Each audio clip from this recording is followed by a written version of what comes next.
В центре Кишинева в среду было тревожно. Около полудня патрулировавшие здание Министерства внутренних дел карабинеры обнаружили подозрительный пакет. Вся зона была тут же оцеплена. На место происшествия прибыли саперы, полиция и спасатели. Опасную находку ликвидировали. Видео этого момента появилось в соцсетях. Ответ интервенции!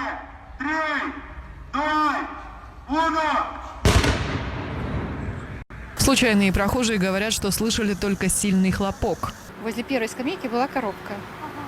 И взорвалась петарда, и все, не проверили. Вроде бомбы нет, слава богу. Видела? Говорили, бомба там. Это кто-то посмеялся. Я был на рынке и услышал хлопок, будто стреляли из пистолета. Никакой бомбы там не было. Через полчаса движение транспорта возобновили. Alte a fost depistat un obiect, alte detalii vă dăm pe parcurs, nu putem să vă dăm acum. De cine a fost depistat? De către patrula care patrula pe teritoriul dat. Înțeles că a explodat ceva aici. Nu a explodat nimic, tot este în regulă. Советник министра внутренних дел Алина Сбанка разъяснила, что характерный шум возник в результате действий саперов, которые обезвредили пакет. Из здания МВД никого не эвакуировали. Cert este că nu era o bombă acolo.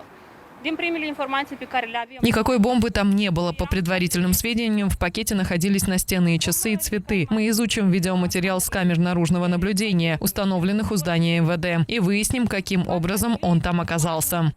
В Кишиневе это уже второй случай на этой неделе, связанный с угрозой взрыва. В понедельник аноним по электронной почте сообщил о том, что заминировано здание посольства России в Молдове. Через час выяснилось, что тревога была ложной.